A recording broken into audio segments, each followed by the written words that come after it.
I've been putting off scripting this video for like 3 days, but hey, we got here eventually. Also, I have never scripted a video before, so if you like it, let me know. If you don't, then yeah, let me know.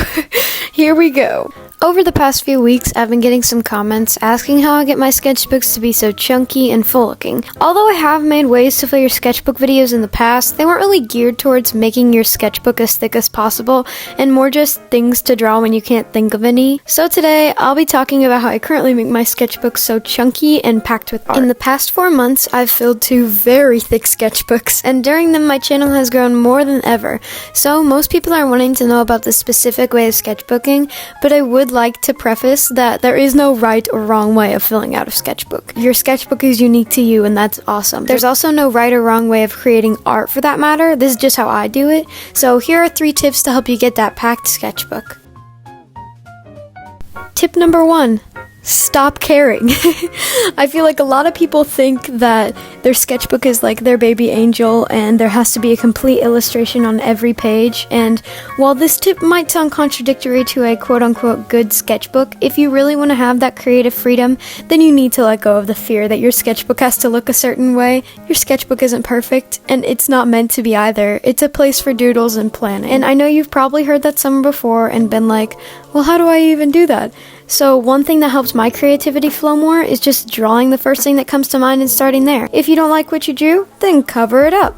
And while yes, it is important to look back on drawings you don't like, you could still do that by putting a sticky note or something else that you can lift up over it. This also really helps add to the thickness of your sketchbook. Tip number 2, fill up every page. As someone who has experienced their fair share of art block, I know what it's like to start but not finish a sketchbook. But if you want your sketchbook to be truly full looking, then every crevice needs to be crammed with art. And I'm not saying there has to be tiny drawings everywhere, but at least try and fill up most of every page.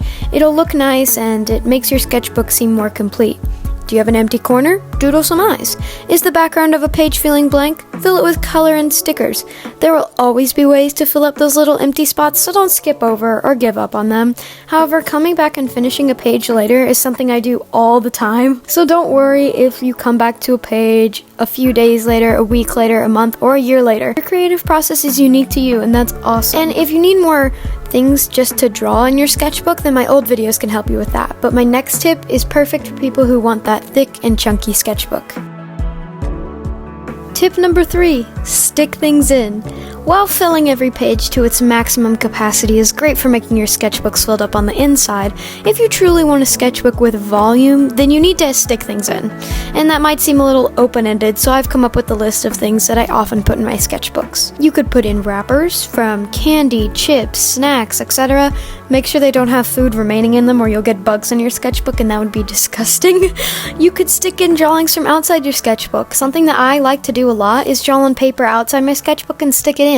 It adds a lot of interest to the page and can sometimes make it thicker depending on how much you do it. You could use magazine cutouts, other images / photos, Polaroid pictures I've used before, they're fun. You could put in stickers, other paper, sticky notes. Sticky notes are great for composition if you want to use squares and stuff to help guide the layout of your page.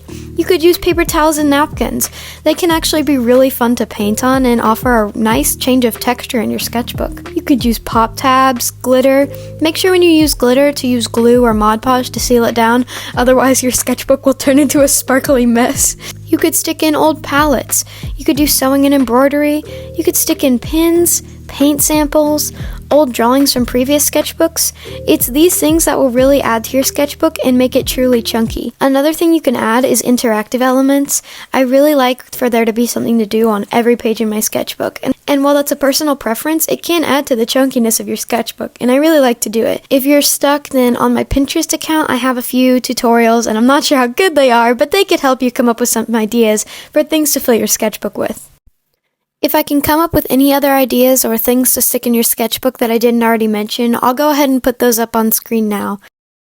But I have also come up with a summary to help if you're a little overwhelmed by all the information that I've given you in this video. Remember that there's no right or wrong way to fill a sketchbook, and make sure that you don't put any pressure on yourself that it has to be quote-unquote perfect, because it doesn't. As long as you enjoy filling it out, and then you're completing your sketchbook in the right way.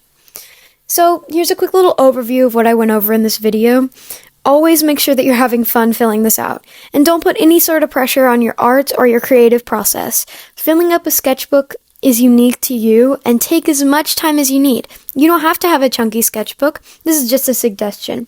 Filling up every page is important for a thick sketchbook on the inside, but adding additional things like wrappers, papers, and other things is what's going to make your sketchbook look thick on the outside, or what's going to give your book true volume. Just enjoy the process and have fun making your sketchbook however you want. Whether you want a thick sketchbook or not, I hope you liked the video and it helped you in one way or another. I'm not used to scripting videos, so let me know what you think, and if you have any other questions, feel free to ask them in the comments. Have a great rest of your day, and thank you so much for watching.